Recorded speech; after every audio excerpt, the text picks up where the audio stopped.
안녕하세요. 사연을 부탁해입니다. 오늘의 사연을 소개하겠습니다. 얼마 전에 퇴근을 하기 위해 준비하고 있었는데 엄마에게 전화가 걸려왔습니다.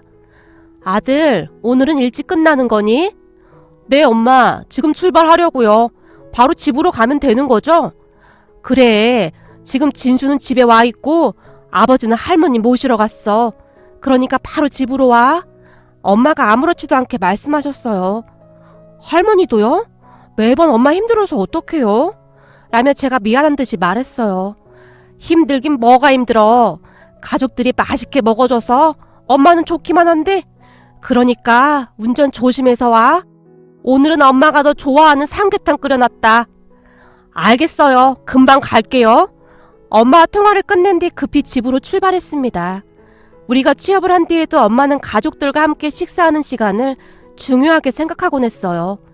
그랬기에 일주일에 한두 번은 꼭 가족들과 식사를 함께 했습니다. 그렇게 주차되어 있던 차에 올라타고 집으로 출발했는데 그동안 참 많은 일들이 있었구나 하는 생각과 함께 사람 인생 참 모르는 일이라는 생각이 듭니다. 그러니까 제 인생은 고등학교 1학년 때 다시 시작되었다고 해도 과언이 아니었습니다. 제가 엄마, 아빠 그리고 진수를 만나기 전까지 제게 가족이라고는 우리 할머니밖에 없었어요. 우리 부모님은 아주 오래전에 이혼을 했다고 하는데 아빠만 몇 번 얼굴을 비추다가는 어느 순간부터는 아예 찾아오지도 않았거든요. 그랬기에 할머니와 저는 둘이 살아가야만 했습니다. 생각해보세요. 할머니 혼자 어린 손주를 키워야 했으니 얼마나 힘이 드셨겠어요. 할머니는 집에서 많이 떨어진 곳으로 농사일을 다니셨어요. 그곳에서 일당제로 돈을 받았는데 우리는 그 돈으로 둘이 먹고 살았어요. 집에서 꽤 떨어진 곳이라 할머니는 새벽부터 일어나서 나가셨고 할머니가 나가시기 전에 밥상을 차려놓고 나가시면 저는 홀로 일어나서 밥을 먹고 학교에 가곤 했어요. 그런 생활은 꽤 오랫동안 계속되었는데 초등학교 때까지는 큰 문제가 없었어요. 그런데 중학교에 올라가면서 사춘기가 왔고 할머니와 다투는 일도 많아졌습니다. 할머니께 못된 말도 참 많이 했었고 지금 생각해보면 아주 못된 행동이란 행동은 다 했던 것 같아요. 그렇게 고등학교에 올라갔는데 제 반항은 더욱 심해져만 갔기에 할머니는 하루하루 눈물 바람이셨어요. 주한아, 우리 착한 주한이가 어쩌다 이리 됐니? 제발 할미 말 좀 들어라. 그래도 공부는 해야 할 거 아니야. 할머니께서 저를 끌어안고 허구한 날 눈물만 흘리셨습니다. 하지만 그때 당시 저는 그런 할머니의 모습이 다 귀찮기만 했었기에 내 인생이니까 상관하지 마. 그리고 공부는 해서 뭐해? 집에 돈이 없는데 공부 잘해봤자 대학은 무슨 돈으로 갈 거냐고. 그러니까 상관하지 마. 할머니께 대들기 일쑤였어요. 그래도 공부는 해야 할 거 아니야. 우선 공부하다 보면 무슨 방법이 생기겠지. 내가 그동안 널 어떻게 키웠는데 네가 이럴 수가 있어. 할머니가 제게 매달리다시피 했어요. 됐다고. 나한테 다시는 공부 얘기하지도 마. 돈도 없으면서 자꾸 공부하라고 난리야. 나 고등학교 졸업하고 바로 취업할 테니까 그런 줄 알아. 사실 고등학교도 다니고 싶지 않아. 근데 억지로 다니는 거니까 제발 그냥 좀 내버려둬. 라며 밖으로 뛰쳐나가 버렸어요. 그런 저를 부르며 할머니가 눈물을 흘리셨지만 저는 상관조차 하지 않았습니다. 그렇게 저는 하루하루 그냥 막 살았던 것 같아요. 나쁜 친구들과 어울려 다니면서 다툼이 일어난 적도 많았기에 경찰서도 수시로 들락날락했어요. 그 바람에 할머니까지 경찰서 그리고 학교에 수시로 불려다녔고 학교 선생님들이 저를 바라보는 눈빛 또한 차갑기 그지없었습니다. 당연했겠죠. 계속 문제를 일으키는 학생을 좋아할 선생님은 많지 않았으니까요. 그러던 중 정말 큰일이 일어났어요. 그러니까 그게 고등학교 1학년 때 일이었는데요. 저는 공부에 전혀 관심이 없었기에 홀로 책상에 엎드려서 잠을 자고 있었어요. 그런데 담임 선생님이 교실 안으로 들어오시더니 야, 김주환, 너 일어나봐. 안 들려? 빨리 일어나라고. 선생님이 짜증 섞인 목소리로 말했어요. 왜요? 제가 고개를 들었는데요. 네가 진수 지갑 가져갔지? 선생님이 다짜고짜 물었어요. 네? 그게 무슨 말이에요? 지갑을 가져가다니요. 전 안 가져갔습니다. 안 가져가긴 뭘 안 가져가. 진수 말로는 체육 시간에 다들 운동장에 있었는데 너만 교실에 있었다고 하던데. 그러니까 네가 범인이 확실하구만. 선생님이 이미 저를 범인이라고 생각한 듯 했어요. 진수가 봤대요? 제가 가져가는 거 봤냐고요? 제가 흥분한 채 소리쳤어요. 어머, 얘 좀 봐. 너 선생님한테 그게 무슨 버르장머리 없는 행동이야? 안 가져갔다고요. 그니까 가만히 학교 다니고 있는 저를 왜 의심하냐고요. 그럼 지갑이 발에 달려서 혼자 어디론가를 갔다는 거니? 그러니까 왜 체육 시간에 교실에 혼자 남아있어. 너 그거 자체가 문제인 거야. 선생님이 팔짱까지 낀 채 저를 노려봤어요. 오늘 몸이 안 좋아서 누워있었고요. 체육 선생님께 허락도 받았어요. 저도 지지 않고 큰 목소리로 말했어요. 암튼 그건 잘 모르겠고 이따가 교무실로 와. 나도 확인해봐야 하니까. 라며 선생님이 교실을 나가버렸는데요. 선생님이 교실을 나가자마자 여기저기서 수근거리는 소리가 들려왔어요. 진수 지갑이면 돈도 많이 들어있었을 텐데 아주 작정을 했구만. 진수 아빠가 엄청 부자인데다가 학교에 기부도 많이 한다면서? 선생님들 진수 일이라면 물불을 안 가리던데 쟤도 참 큰일 났구만. 아직 사태 파악이 안 되는 거 아니야? 그니까 말이야. 어떻게 그런 짓을 할 생각을 해? 진수가 직접 선생님께 말한 거 보니 확실한 거네. 친구들이 저를 보며 대놓고 한마디씩 하기 바빴어요. 진수 아버지가 사업을 한다고 했는데 집이 상당히 부자라고 했어요. 그런 진수는 얼굴도 잘생기고 공부도 정말 잘했어요. 거기다 성격도 좋은 편이다 보니 주변에 친구도 항상 많았어요. 그렇게 친구들이 저를 보며 계속해서 수근거렸고 친구들이 수근거리는 소리를 들으며 안 되겠다 싶었던지 진수가 제 가까이로 다가왔어요. 저기 난 네가 내 지갑 가져간 거라고 말하진 않았어. 그냥 네가 교실에 혼자 있었다고 한 거지. 근데 아무래도 선생님께서 오해를 하신 것 같아. 내가 다시 잘 말해볼게. 진수가 미안하다는 표정으로 말했어요. 그래? 그럼 넌 날 의심하지 않는다 뭐 그런 말인 거네? 제가 진수를 한껏 노려봤어요. 아니 그렇다기보다는 사실 네가 교실 안에 혼자 있었던 거라 아무래도 내 입장에서는 그럴 수밖에 없었어. 그 안에 돈이 좀 많이 들어있었는데 그거 오늘 우리 엄마 생일 선물 사려고 가지고 왔던 거였거든. 나도 나름 꽤 많이 모았던 돈이라서. 근데 하필 네가 혼자 교실 안에 있었던 거고. 진수가 제 눈치를 보며 말꼬리를 흐렸어요. 재수없는 인간. 네가 그렇게 말해놓고 뭐? 그럴 생각은 아니었어? 너도 내가 지금 네 지갑 가져갔다고 확신하고 있잖아. 그러면서 착한 척이란 척은 다 하고 있네. 너 같은 인간들이 제일 재수없어. 제가 진수를 있는 대로 노려보며 소리쳤어요. 야, 너 아무리 그래도 너무 심한 거 아니야? 사실 너 혼자 교실에 있었던 건 맞잖아. 그러니까 내 입장에선 너라고 생각할 수밖에 없지. 입장 바꿔놓고 생각해봐. 진수가 제게 따져 물었어요. 그러니까 난 너 같은 인간들이 제일 재수없다고. 좋은 부모 밑에서 부족할 거 없이 자라서 세상이 네 중심으로 다 움직일 것 같지? 나 같은 인간은 그냥 다 우습지? 가식적인 인간. 이라는 말이 제 입에서 튀어나왔고 제 말에 진수의 얼굴이 창백해졌어요. 뭐? 너 진짜 이상하다. 내가 너보고 언제 우습대? 진수의 목소리는 격앙되어 있었어요. 그만 꺼지라고. 난 네 지갑 안 가져갔어. 제가 진수의 어깨를 손바닥으로 툭툭하고 밀었어요. 야, 너 뭐 하는 거야? 어디다 손을 대는 거야? 진수가 순식간에 제 손목을 잡고 소리치다가는 저를 힘껏 밀어버렸어요. 그리고 우리들은 누가 먼저라고 할 것도 없이 엎치락뒤치락 교실 안을 나뒹굴었고 주변에 있던 친구들이 야, 어떡해? 빨리 선생님 불러와. 쟤 미쳤나봐. 어떻게 진수한테 저럴 수가 있냐? 쟤네 할머니 또 학교 불려오게 생겼네. 진짜 대단하다. 라는 말들이 여기저기서 들려오기 시작했어요. 그렇게 우리들은 교무실로 끌려가게 되었고 저를 보자마자 담임선생님이 김주환, 또 너야? 이젠 하다하다 진수를 이 모양으로 만들어? 너 이제 어쩔 거야? 넌 도대체 뭐가 되려고 이러는 거니? 선생님의 목소리가 카랑카랑하게 울려나왔어요. 그런데 그 순간 진수가 선생님 죄송합니다 라며 선생님께 사과를 드렸어요. 어머, 진수 네가 미안하긴 뭐가 미안하니. 근데 너 얼굴 어떡하니. 잘생긴 얼굴이 이렇게 돼서 부모님이 보시면 난리 나겠다. 선생님이 호들갑을 떨어대더니 급히 구급상자를 열어서 솜에 소독약을 적셔서는 진수 얼굴 여기저기에 발라줬어요. 빨리 병원 가야 하는 거 아니니?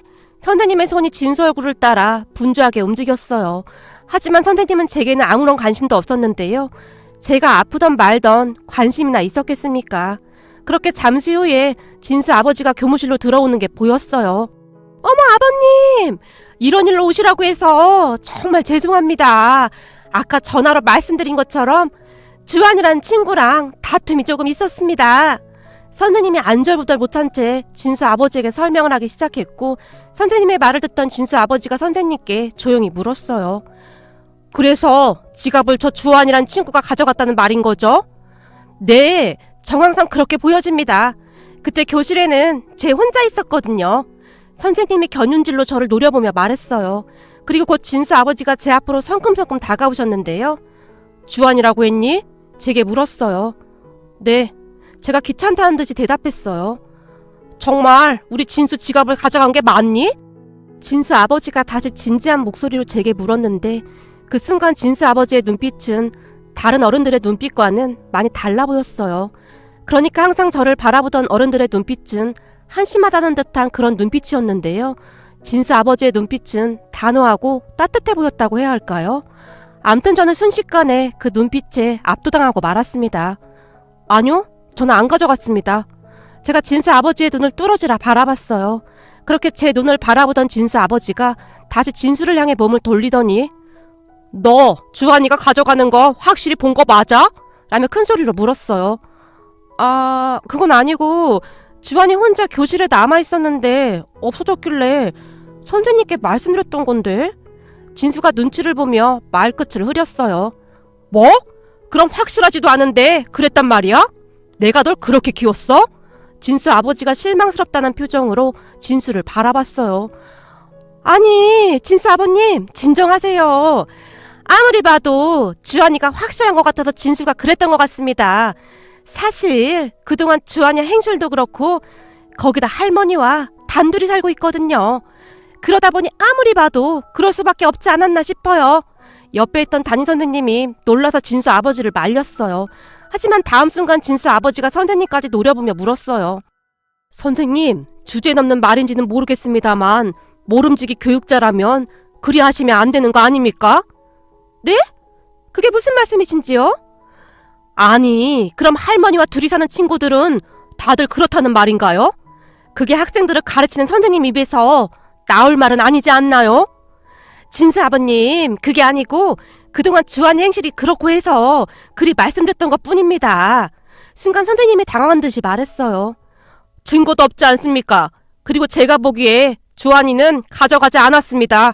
진수 아버지가 단호한 목소리로 말했어요. 네? 그게 무슨 말씀이세요? 그걸 아버님이 어떻게 아세요? 주한이 눈을 보면 알 수 있어요. 거짓말을 하고 있지 않습니다. 내 말이 맞지, 주한아? 진수 아버지가 저를 바라봤는데요. 그 순간 저도 모르게 고개를 떨구고 말았습니다. 처음으로 저를 믿어준 어른이 아니었을까 하는 생각마저 들었거든요. 그렇게 제가 눈물을 가득 머금은 채 고개를 푹 숙이고 있었는데 교무실 문이 열리면서 우리 할머니께서 잔뜩 겁먹은 표정으로 들어오셨어요. 아이고 선생님, 죄송합니다. 제가 일을 하느라 늦게 왔습니다. 정말 죄송합니다. 할머니가 머리까지 조아리며 선생님께 말했는데 농사일을 하다 오시느라 우리 할머니의 차림새가 말이 아니었어요. 거기다 그때가 여름이었던지라 땀 냄새와 농작물 냄새까지 섞여서 뭐라 표현할 수도 없는 그런 상황이었어요. 그리고 그런 할머니의 모습을 보며 담임 선생님이 눈살을 찌푸렸는데 아유, 이게 무슨 냄새야! 라며 코를 틀어막아 버렸어요. 그 순간 제가 얼마나 비참했는지 모른답니다. 하지만 진수 아버지는 달랐습니다. 우리 할머니를 보자마자 한 걸음에 달려가시더니 안녕하세요. 주한 학생 할머님이세요? 알고 보니 우리 진수가 잘못한 건데 괜히 바쁘신 할머니까지 오시게 만들었네요. 정말 죄송합니다. 우리 할머니에게 허리까지 숙여 사과했어요. 그 모습에 제 눈에서 눈물이 비오듯이 쏟아져 내렸답니다. 그날 저는 흐르는 눈물을 주체할 수가 없었는데 그동안 쌓였던 서러움이 한꺼번에 몰려왔던 것 같아요. 자식을 어머니에게 맡기고 연락 한 통 없던 우리 부모에 대한 서러움까지 더해져서 더 그랬던 것 같습니다. 그렇게 교무실 안이 술렁이기 시작했어요. 담임 선생님의 얼굴이 홍당무처럼 변해 있었으니까요. 다른 선생님들조차도 고개만 푹 숙인 채 아무 말도 못하고 있었어요. 할머님, 별일 아니니까 걱정 안 하셔도 됩니다. 우리 아들이 잘못 알고 주한 학생한테 그랬던 것 같습니다. 주한 학생 치료비는 제가 부담하도록 하겠습니다. 정말 죄송합니다. 진수 아버지가 우리 할머니께 다시 사과를 했고, 아이고, 아닙니다. 그리고 정말 감사합니다. 우리 할머니가 떨리는 목소리로 말을 했어요. 그런데 그 순간 진수 아버지가 우리 할머니의 손을 꼭 붙들면서 많이 놀라셨죠. 저도 아들 키우다 보니 하루하루 편할 날이 없네요. 아들들이 원래 말썽도 많이 피우고 그런답니다. 그러니까 너무 걱정하지 마세요. 주한이도 잘 자랄 겁니다. 주한이 눈빛이 보통 눈빛이 아니거든요. 큰 소리로 웃으셨는데 그 웃음소리 때문이었을까요? 갑자기 제 마음이 안정이 되면서 따뜻해지는 것이 느껴졌어요.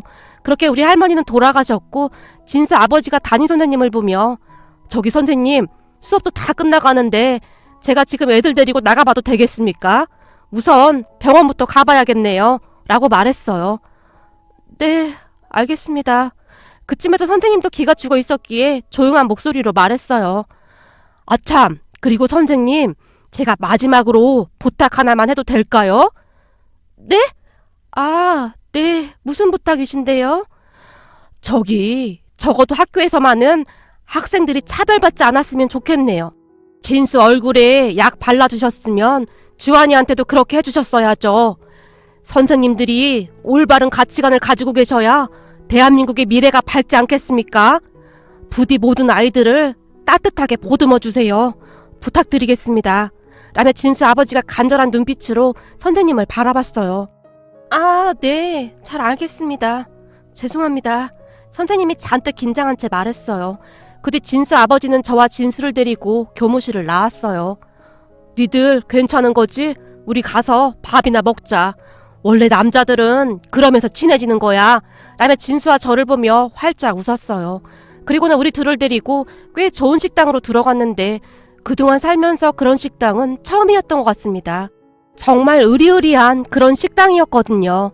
그곳에서 처음으로 스테이크라는 것을 먹게 되었는데 어떻게 먹어야 할지 모르겠더라고요. 그래서 제가 어리둥절한 채 앉아 있었는데요. 내가 이 스테이크를 언제 처음 먹어본 줄 아니? 진수 아버지가 조용히 물었어요. 아니, 우리 그동안 자주 먹었었잖아. 진수가 아버지를 보며 말을 했는데요. 내가 말이야, 고등학교 졸업하고 얼마 뒤에 소개팅을 했는데 소개팅한 여자가 스테이크 집에 가자고 하는 거야. 근데 이 스테이크를 어떻게 시키는지 도통 알 수가 있어야지. 무슨 디저트가 어떻고 뭐가 어떻고 참 복잡하더란 말이야. 결국에 우물쭈물 대다가 소개팅하던 여자한테 차였단다. 진수 아버지가 큰 소리로 웃었는데 그 말에 저도 모르게 크 하고 웃음이 터져버렸어요. 녀석, 웃으니까 보기 좋네. 주한이 너 말이야. 그렇게 인상 쓰고 있다고 해서 멋있어 보이지도 않거든. 그러니까 앞으로는 웃고 다녀. 아직 한창인 녀석이 왜 그렇게 인상을 쓰고 다녀? 라며 장난스레 말씀하셨어요. 그런데 그때 당시 저도 모르게 네 라는 말을 했는데요. 평소에는 반항심만 가득하던 제가 그렇게 변해가기 시작했어요. 거기다 진수 아버지가 스테이크를 다 썰어서 제게 건네주시면서 자, 맛 좀 봐. 여기 있는 소스에 찍어 먹으면 맛이 아주 괜찮을 거야. 그리고 너도 잘 봐둬. 나중에 소개팅에서 여자한테 차이면 안 되잖아. 하긴 주한이는 얼굴이 잘생겨서 쉽게 차이고 하진 않겠다.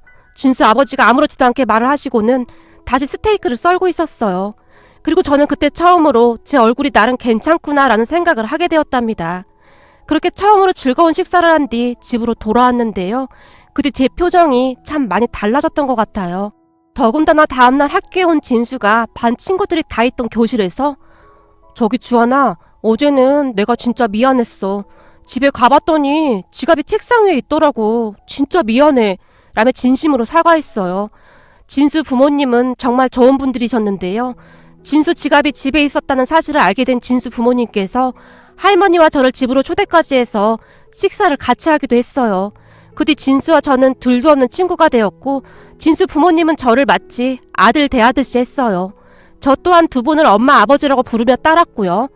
두 분은 제가 공부하기를 간절히 바랐고 저는 두 분의 응원에 힘입어서 정말 열심히 공부했습니다. 그나마 다행이었던 것이 머리가 나쁘지 않았던 것인지 두 분의 도움을 받아 진수와 함께 과외도 받고 하면서 성적이 눈에 띄게 좋아졌어요. 그때쯤 저는 더 이상 문제 많던 김주한이 아니었어요. 어느덧 모범생이 되어 얼굴 표정 자체가 바뀌어 있었답니다. 그렇게 저는 두 분의 든든한 지원을 받아 열심히 공부했는데 고2가 되던 해에 세무사가 되고 싶다는 생각을 했기에 종일 책상 앞에 붙어 있었던 것 같아요. 어느 날 아버지가 우리를 보며 우리 집에 세무사 한 명 있었으면 좋겠다. 사업을 하다 보니 세무사가 꼭 필요해 라는 말씀을 하셨거든요. 그런 아버지 때문이었을까요? 저는 세무사가 되어야겠다는 생각을 하게 되었어요. 그렇게 대학을 졸업하고 몇 년 뒤 저는 세무사가 되었습니다. 물론 시험에서 몇 번 떨어지긴 했지만 그럴 때마다 사람이 시험에서 떨어져 보기도 하고 그래야 강해지는 거야. 아버지가 제 옆에서 든든하게 응원해 주셨기에 저는 계속 도전할 수 있었고 얼마 뒤에 당당하게 시험에 합격했습니다. 시험에 합격하던 날 아버지가 저를 데리고 한 포장마차로 들어가셨는데 소주를 한 잔 따라주시던 아버지가 난 아직도 이런 곳이 편하구나. 내가 예전에도 말했듯이 나도 예전에 참 힘들게 살았어.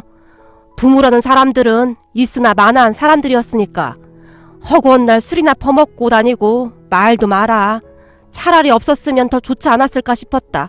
그러던 중 작은아버지가 우리 집에 찾아왔어. 그때 내가 아마도 중학교 2학년 때였지. 작은아버지 부부에게는 무슨 이유였는지는 모르겠는데 아이가 생기지 않았거든.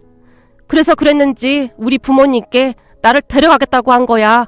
그때 생각이 나시는지 잠시 아버지의 눈시울이 붉어지셨어요. 작은아버지가 보기에는 나를 데려가서 키우는 게 더 낫다고 생각했겠지. 우리 엄마 아버지란 사람들은 진짜 형편없던 사람들이었으니까. 그때 당시 작은아버지가 사업을 해서 돈이 꽤 많았던지라 우리 부모님께 큰돈을 주고 날 데리고 왔었어. 그렇게 난 작은아버지 작은어머니 밑에서 자랐다. 근데 두 분이 어찌나 잘해주시던지 세상에 이런 사람들도 있구나 하는 생각까지 들더구나. 그 뒤 내가 작은아버지 사업을 물려받아서 이만큼 키워놓은 거야. 두 분 덕분에 내가 아주 잘 자랐지. 아마도 그때 친부모 밑에 있었다면 사랑구실도 못했겠지. 아버지가 긴 한숨을 내쉬셨어요. 그럼 아버지 친부모님은 어떻게 되셨어요? 제가 놀라서 물었어요. 모르지. 그 뒤 내가 잘 산다는 소식을 듣고 와서는 작은아빠 부부에게 돈을 더 뜯어간 모양인데 마음 약한 작은아빠 부부가 계속 돈을 해준 모양이야. 근데 내가 사업을 물려받은 뒤로 난 그 사람들에게 한 푼도 주지 않았단다. 차라리 기부를 하면 했지 절대 주고 싶지 않더구나. 그렇게 뜯어간 돈으로 도박에 술에 아주 난리도 아니었거든. 한동안 난리를 치더니 나중에는 포기한 모양이더구나. 근데 말이야, 옛날에 내가 니들 학교에 갔을 때 네 눈빛이 옛날 내 눈빛하고 똑같더구나. 그래서 내 마음이 많이 아팠어. 어쩌면 그래서 내가 너한테 더욱 마음이 갔었는지도 모르겠다. 근데 확실했던 건 그날 네가 거짓말을 하고 있지 않다는 거였어. 근데 부당한 대우를 받고 있었던 거고 그런 너한테 옛날에 내 모습을 봤던 것 같아. 그래서 내가 너한테 그렇게 했던 거야. 너는 나랑 많이 닮아 있었거든. 이라며 아버지가 소주잔을 단숨에 비우셨어요. 그 뒤 우리는 정말 가족이 되었는데요. 일주일에 한두 번은 다 같이 모여서 식사도 하고 그렇게 지냈어요. 물론 우리 할머니도 같이 식사를 했고요. 그날도 아버지가 할머니를 모시고 오셔서 다 같이 모여서 엄마가 끓여주신 삼계탕을 먹었는데 어찌나 맛이 있었는지 모르겠습니다. 엄마는 항상 그렇듯 따뜻한 밥상을 차려서 우리 가족들에게 웃음을 주곤 하셨어요. 그리고 평생을 고생만 하신 우리 할머니도 요즘은 조금이나마 편히 살고 계신답니다. 비록 피를 나누진 않았지만 우리는 완벽한 가족이랍니다. 앞으로도 우리 가족이 행복하게 오래오래 같이 살았으면 좋겠네요. 오늘의 사연은 여기까지였습니다. 즐겁게 보셨다면 구독, 좋아요 부탁드립니다. 고맙습니다.